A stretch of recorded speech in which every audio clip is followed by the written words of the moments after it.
Hey, we finished up last time on the reticuloendothelial system, the RE system, the monocytes and the macrophages.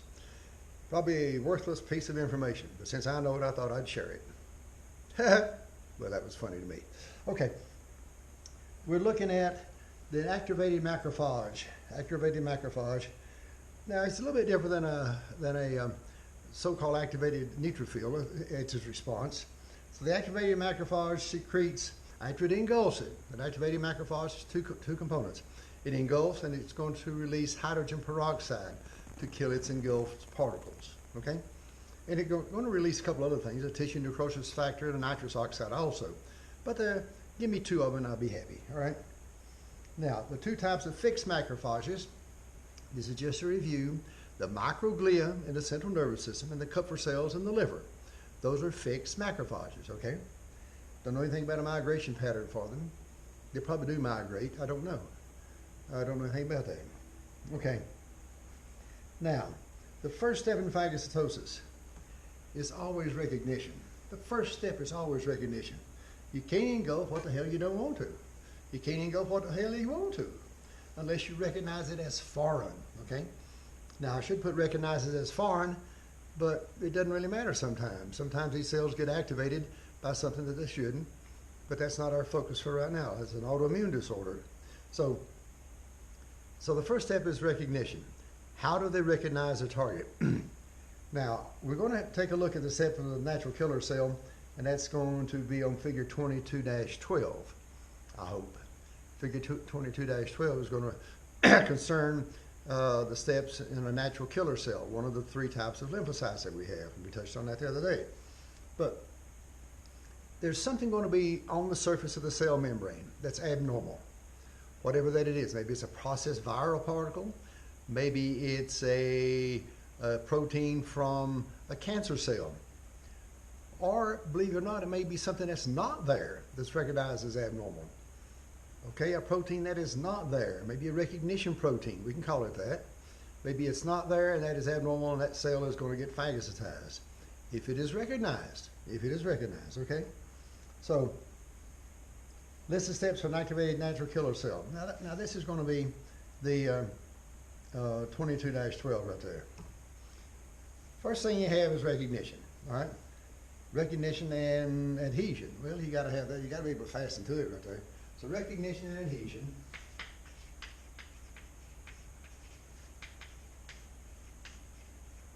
A-D-H-E-S-I-N. Recognition and adhesion right here. So when this natural killer cell, remember it's a lymphocyte, it's mainly got that's this nucleus right there. It's got very little bit of cytoplasm. It can't engulf squat. It cannot engulf squat. So here it has receptors on its cell surface, on its cell membrane right here. And it's going to recognize a cell that has receptors on its cell membrane. So you got to have receptors on both of them. You got to have something on the macrophage or the natural killer cell, and you got to have something on the target itself. There's got to be an attachment. Now this attachment's going to have to last a little bit, maybe a couple of hours. Okay, so if there's a lot of bumping around, a lot of moving right there, then this ain't going to work. So it's got to recognize it, it's got to attach to it right there. And then there's something about the goals you're realigning. Put that in there for your second step, the goals you're realigning. And then it's going to secrete, since the cell, now author doesn't show my picture doesn't have a lymphocyte with a very large nucleus in it. I've got not near as large as the nucleus I have up here.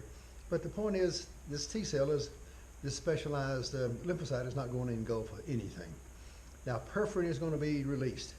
Perforin perforates. Perforin perforates and makes holes in the target.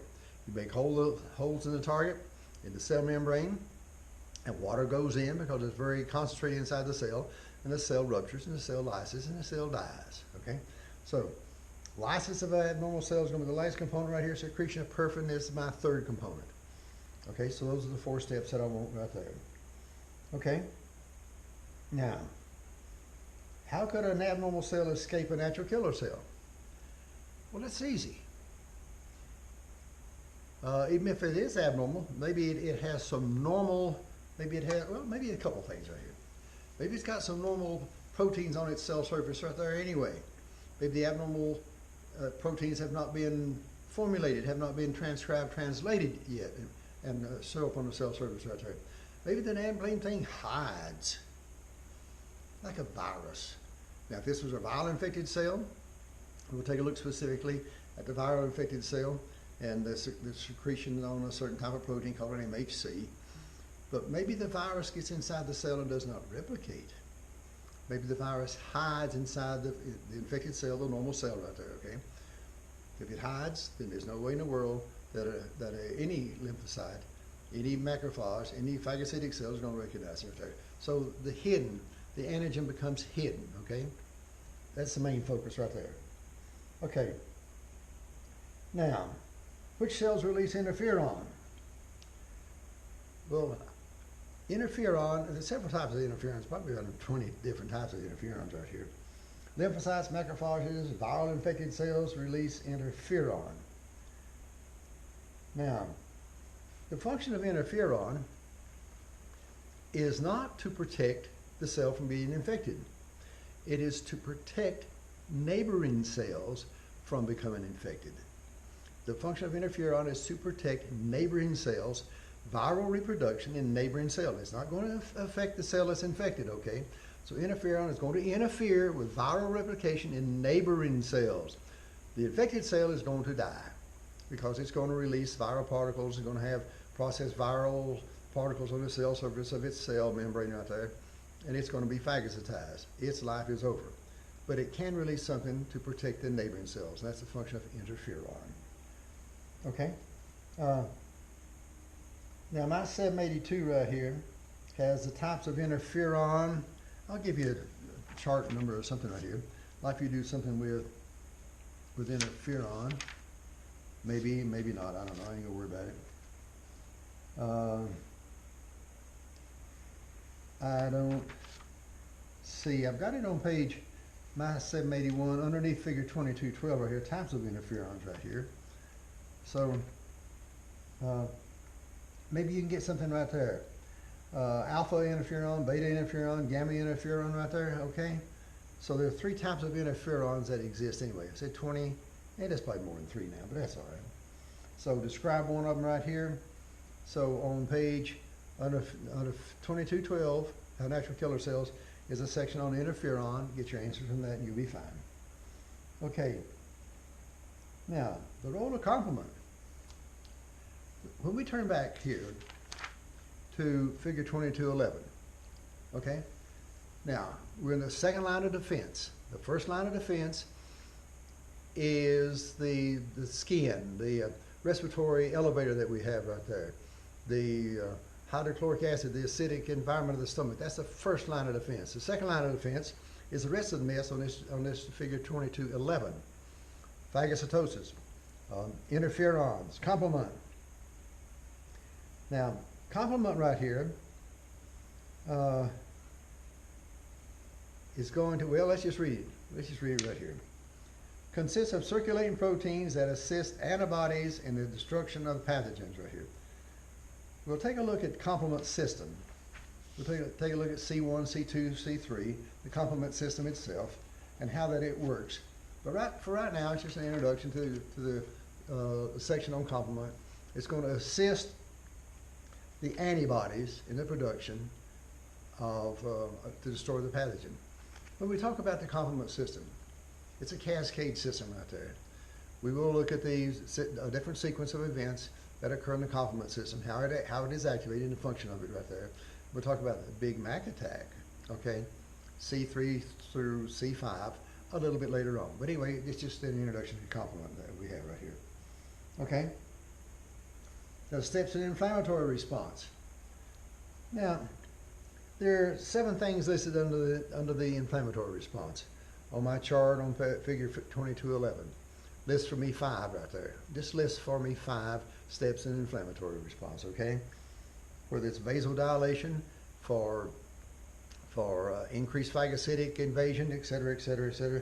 Maybe it's a temperature increase to limit the replication of the virus, okay?